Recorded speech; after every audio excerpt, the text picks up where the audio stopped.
Welcome to the Michigan Minds podcast, where we explore the wealth of knowledge from faculty experts at the University of Michigan. I'm Jamie Sherman, an arts and culture writer and PR representative for the Michigan News Office. I want to welcome Nick Tobier, professor of art and design at the Penny Stamp School of Art and Design, who focuses on collaborative projects in the public realm and the potential of public spaces. Nick is the co-founder of the Detroit-based Brightmoor Makerspace in partnership with Detroit Community Schools. Some days, youth and adults build their creative making skills and incubate business ideas, and other days they're invited to present at the Venice Architecture Biennale. Welcome, Nick. Thanks, Jamie. Thanks so much for having me. For sure. We can jump right into it. So talk to me a little bit about the impetus behind creating the Brightmoor Makerspace. Sure. All right. So the Brightmoor Makerspace came about because I had read about this school, Detroit Community Schools, it's still there, that was founded on Waldorf principles to educate the whole child, the hands, heart, and mind. And when I got there, maybe 2009, a lot of the hands-on programs had been sort of sidelined because there was, they'd done poorly on standardized testing, and they were facing, some kind of oversight or closure potentially from the state. It's what's called a public charter academy. So it's a charter school. But the founders were all still there. So Bart Eddy, who was taught at Detroit Waldorf School, Candace Suida, Ken Dargan is a gym teacher, Marcel Amonra, and we started reintroducing a lot of the hands-on things on the sides, like after school and on weekends, and it sort of grew from there. I think I had this idea that we would build a bamboo bike trailer.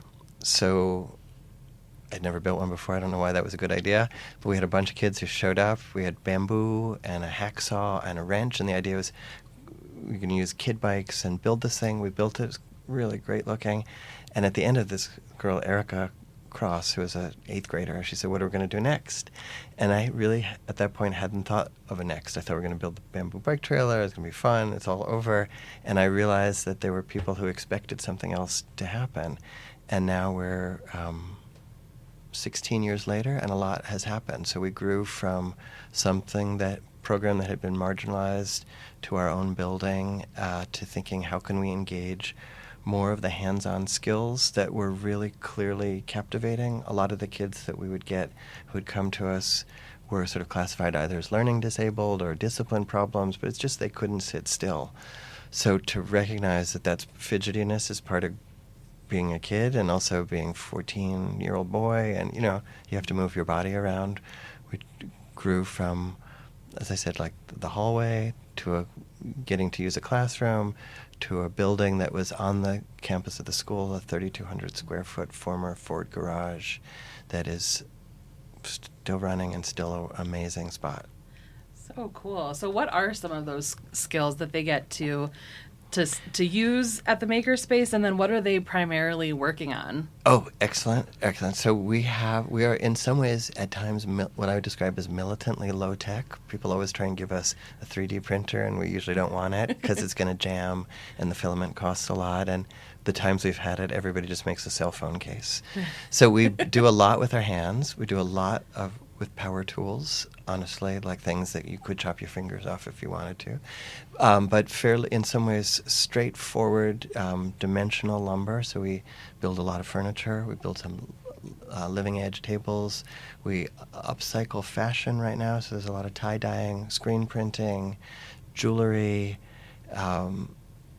We've gone from furniture to things that are approaching tiny houses, which is our next sort of, I don't want to say frontier because that sounds like too colonial and Western expansion, but we've built things that you could live in. They just don't have septic systems attached to them. Sure. So a big vision is that we start to partner with some HBCUs, because getting teachers in our school is not a challenge, but a challenge like all schools are, and we need teachers who are going to come and who are going to love our kids in ways that extend beyond teaching the subject, but recognizing that a lot of the students that we work with come from chaotic lives outside, and often they bring that chaos with them into the classroom, and it's not that they're not paying attention or not listening, but a lot of the street skills that they've learned come For instance, I expected everybody to sit down and listen at first, and then I recognized they're all listening. They're just also doing other things. Mm-hmm. So some of the,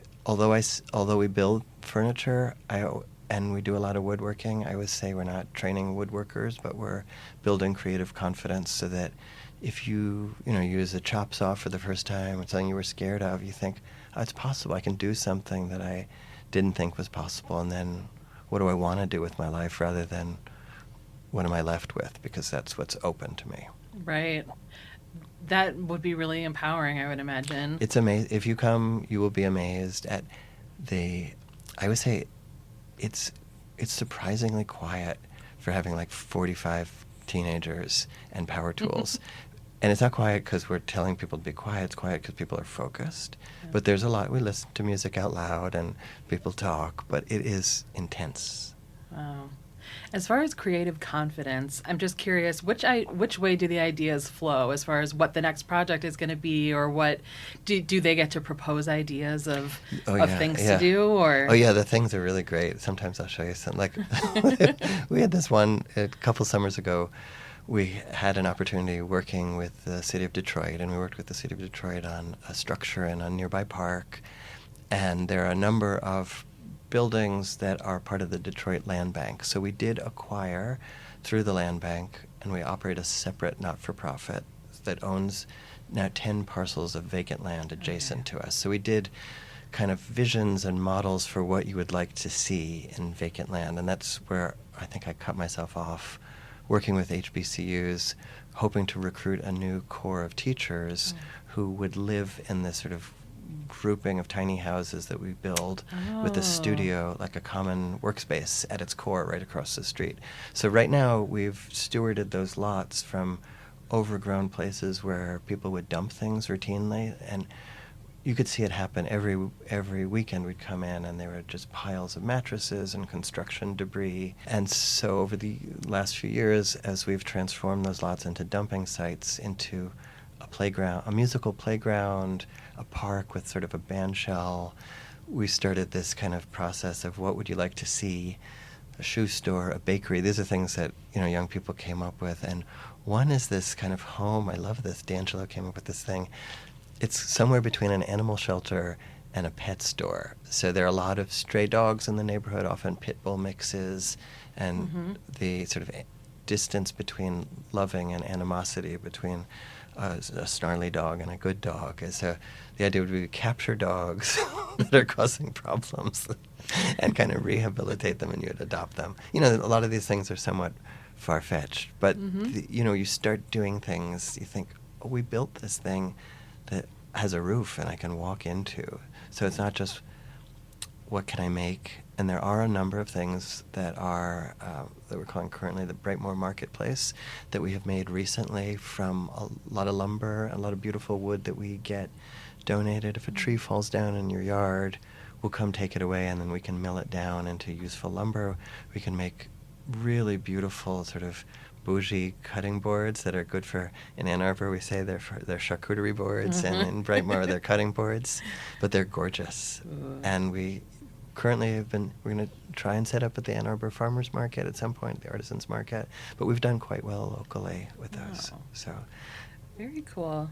So talk to me a little bit. I know that the Makerspace did receive federal NEA funding for for these neighbors pavilions. Can you tell me about that project? Sure, yeah. Well, the first NEA funding came for the Makerspace itself, and also got funded from the Knight Foundation and things, the Community Foundation for Southeast Michigan, the Fisher Foundation. So what we call Neighbors Pavilions had started during COVID, where we could not get to our kids' computers for a while. And if we got these crappy old Chromebooks, they didn't have adequate Wi-Fi. And so think of a small 700 square foot house, sometimes with 5 kids trying to go to school in the same room. And we were losing kids like crazy. So as soon as possible, as soon as Governor Whitmer enabled outdoor work to happen, we came up with the idea of building this sort of what we at that point called outdoor classrooms. How could we get people together safely, with public health in mind, because we had a lot of COVID deaths in our neighborhood in Brightmoor very early, including one of our bus drivers and one of our lunch ladies, like within a month, first month. So we started building these structures that are beautiful. I think they're beautiful. They've got like a 3-part roof to them.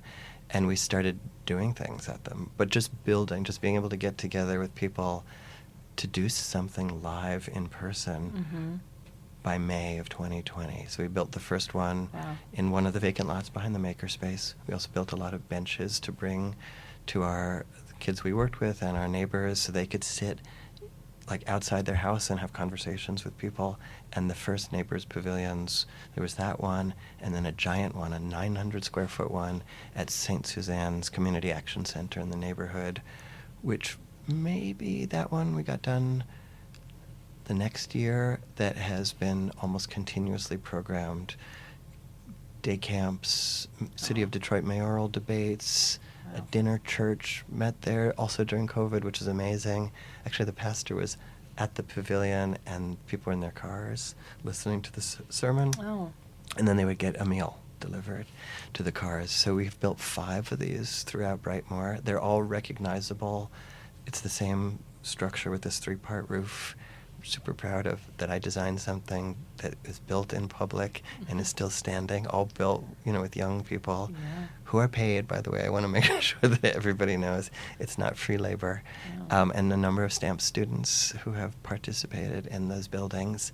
And you can use them. Some you can just show up, some you have to schedule. Right. So it was created for a very specific purpose at the time. Right, and it's grown. And it has grown. So now these are community spaces that can just be used. Some of them are really open. Like there's one on Outer Drive and Burt Road at this thing that we call Prayer Park. You can just show up. And some are associated with other sort of faith-based centers or public institutions like schools.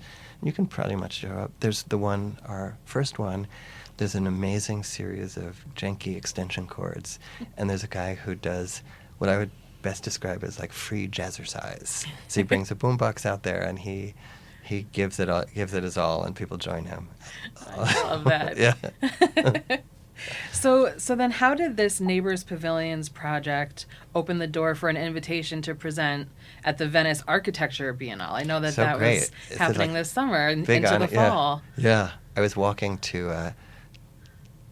into the Makerspace one day, and the phone rang from one of the curators who introduced himself, and he said, "You guys are in the U.S. Pavilion in Venice." And so there was an opportunity to present proposals, which I've luckily had my eye open for. And so this year's theme, so the U.S. Pavilion is a beautiful little structure. I think it might even be a sort of scaled down version of Monticello. It looks like a sort of a neoclassical Greek temple, very beautiful and very sort of humble in certain ways, but also gorgeous. And the theme for this year is called Porch, the architecture of generosity. And I think it's unbelievably wonderful and American. So there is this kind of informal structure that is both connected to a house, but it's where you greet your neighbors. And so we propose this because we call a lot of people in the neighborhood call them porches, but they're porches that are not attached to houses, because over the decades, as Brightmoor has gotten less populated through depopulation associated with suburban flight or the lack of jobs in the neighborhood, and quite frankly, a period of neglect and arson and lack of public structures, and when neighborhood schools are demolished, people tend to move out. So these are sociable structures that are not attached to someone's house but function in the same way as a porch. So the curators were looking for structures that exhibited porchness, and we were asked, to describe the quality of porch. And then each of the exhibitors, that include some of the most sort of iconic architects and practices in the United States today and us,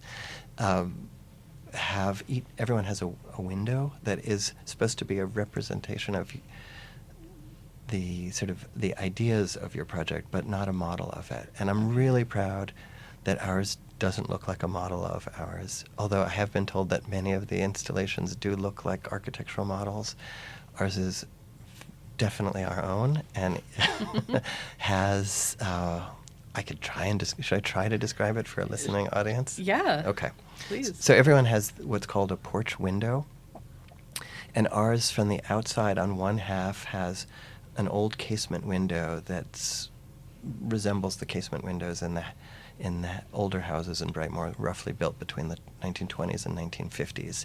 And it's painted over, as a lot of them are, both for privacy and for insulation. And then there's one of the panes that's open, and you can peek inside. And if you're smart, you'll open it up, or if you're curious, you'll open it up, and you'll see the full scene.